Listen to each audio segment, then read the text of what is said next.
Right everyone, I have been invited by a nice gentleman to do some bushcraft cooking at his secret spot. Do you recognise it? Who could it be, I wonder? We've got some good food to cook here in the next couple of hours, so stay tuned and enjoy. Oh! Scottish Wanderer! Oh, Found what your you did here, spot. Mark? How did you find my spot? Oh, I don't know, but I'm glad I'm here. Secret.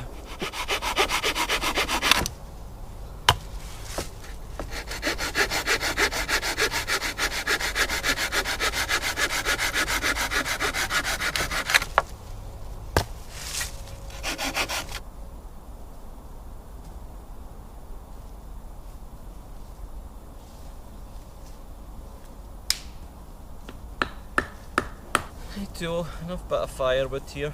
There's plenty of source lying about in the ground, still going to get a bit of frost, so that'll be a bit interesting to see. There's plenty of trees about here. I'm seeing pine, birch, sycamore, and there's a lot of deadfall wood which we're using to make the fire today. Stu's batoning and sawing away the big ones. I've got this, and there's another robin redbreast. They seem to be following me everywhere here. That's the way. Anyway, back to the point. Going to get on with this, get the tinder going, and get some cooking done. I'm starting to get hungry, I haven't had a breakfast yet. This is from really young birch trees, and it's just the paper, really thin. That's going to get more boring. And then when it gets more thicker, you get the more thicker birch. But you can scrape the birch. See if you scrape it with your knife and you get like a powdery consistency, and then you can spark it. But I'm sure most people know all this kind of thing, don't they? You'd literally think that was some sort of paper, yeah. guys. Literally think that was paper. But it's the oils that are inside it, it just makes your fire go up super. That's got a great rep. Yeah. Birch bark. So, Stu's kindly let me get my first try at a good bit of fatwood like this. As a little taster of what's to come next year with the videos. I've already got the Bushcraft books, and I'm studying on the apps for tree species and things, so it's a great source to get with the fatwood. But it's a new knife as well, just to get a feel of a difference for the more robust. I've got more than enough with the scraping.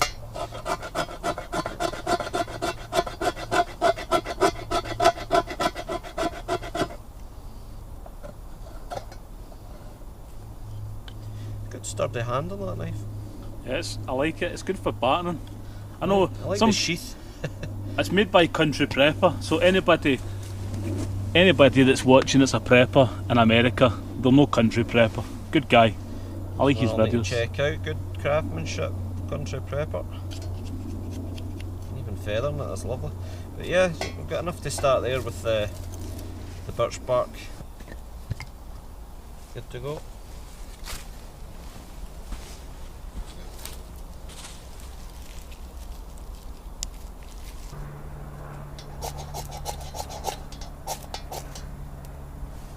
There we go, look at that, first time. I think he's done this before, hasn't he? Easy peasy. Look at this. I don't like this. Somebody else showing me what to do here.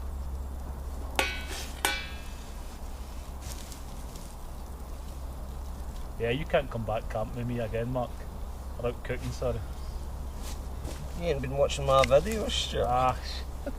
He doesn't watch my videos. He doesn't watch anybody's videos. I'm only kidding. It's well established, I would say. Just put a little bit more birch bark in. Starting a fire is so much easier in summertime, but you live in Scotland, don't you? You never get a summer.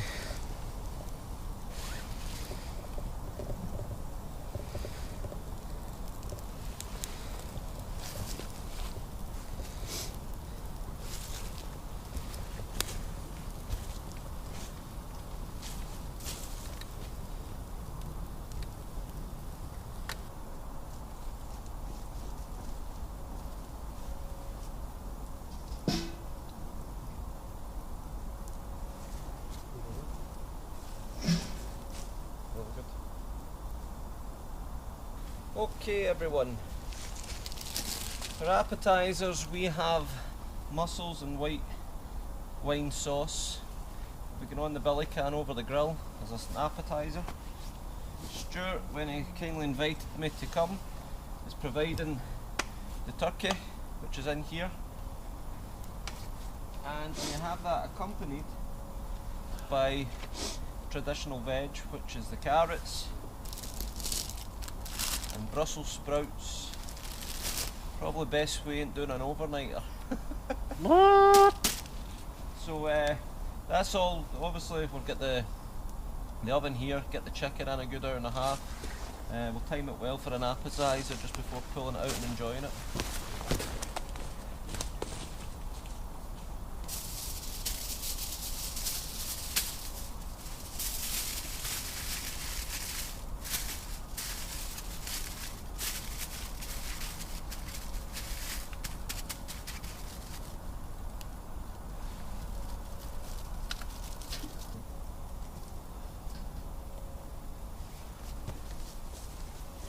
Right, so that's it cooking away in the oven, folks.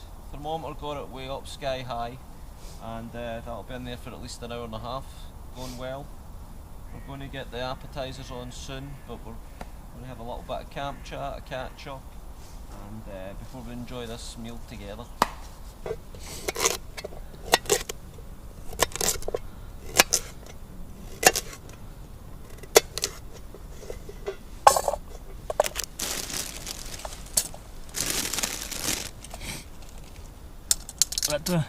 That'll do lovely.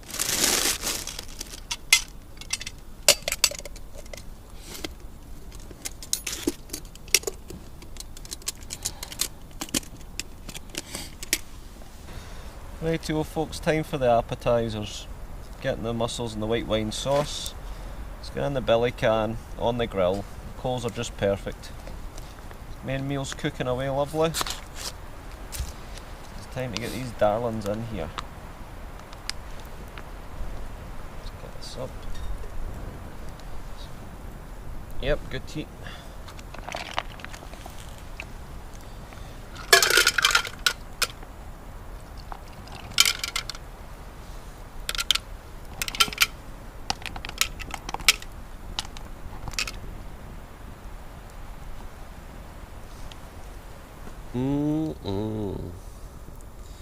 There's the smoke coming, already going.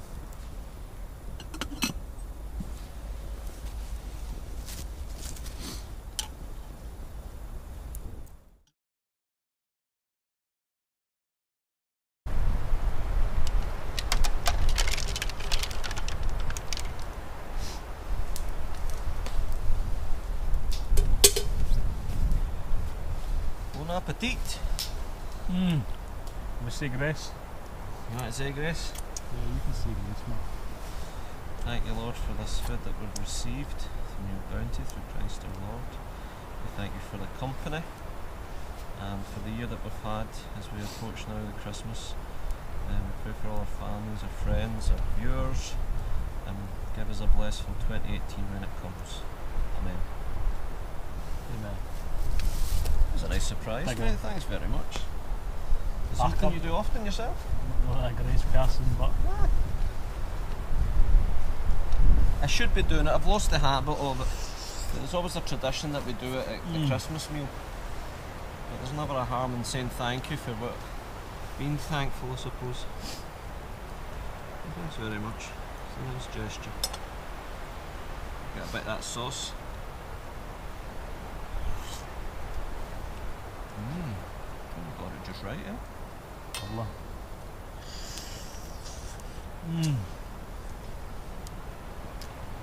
This could be a separate video on its own.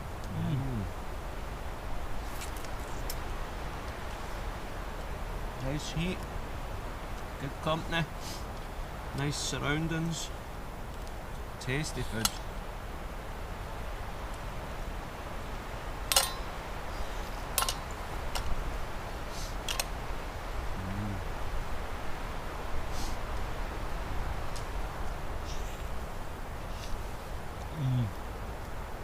Pretty good. It almost says white wine, but I'm sure there's garlic in it. Usually they do put the garlic in it, but I didn't say so. Yeah, I like garlic and everything. Can't have enough garlic, can't you? There's the garlic. Oh, good bit of steam. Oh yeah, lovely. Just watch the billy can behind it. Oh yeah, look at that. Do you reckon they'll be as well? Ah, that's nice and steamed. Oh yeah, lovely job.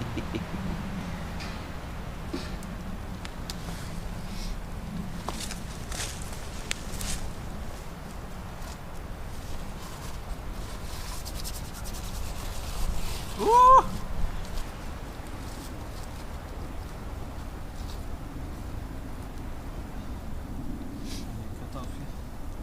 Yeah, do you want to cut it?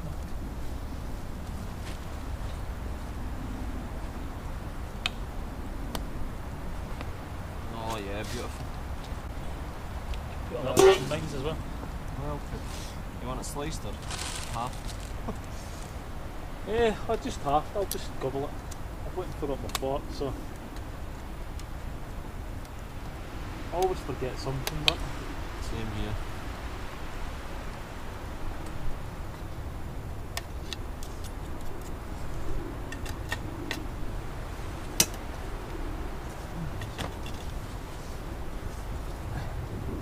Some sprouts.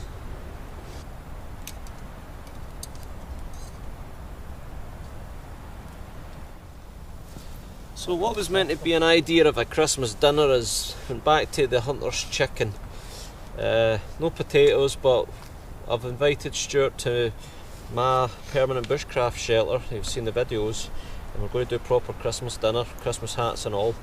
So this was a spontaneous invitation, a spontaneous one to get cooking, but it's been worth the travel. Always good to see him, and this is what we're eating after the appetizer of the mussels. Yummy, yummy. like Brussels sprouts. That sauce is lovely. Brussels are a little hard, aren't they?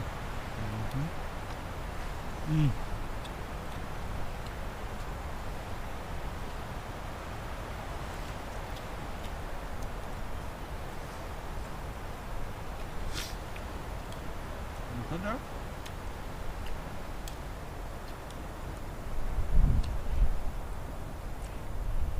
A bit of the bacon with the carrot and chicken and sauce. See when it dribbles down your trunk.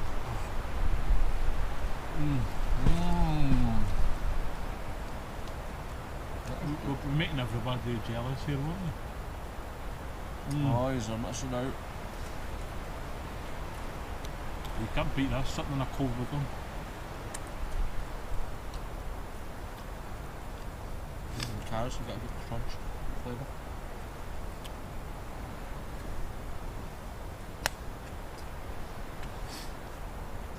Yeah, we were supposed to have roast potatoes, but I went and forgot them, so no roast potatoes. The veg have got the flavour with that crunch. I don't know, the veg is a bit hard for me, but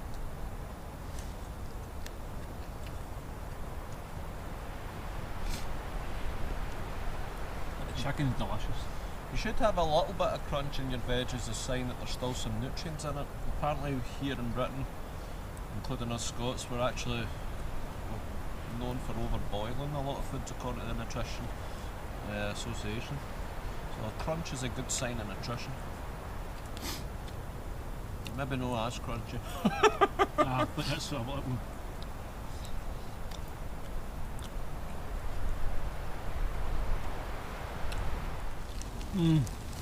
There's the rain on. I better run. Yeah, we'll take the food with us. Rain is on. Bye.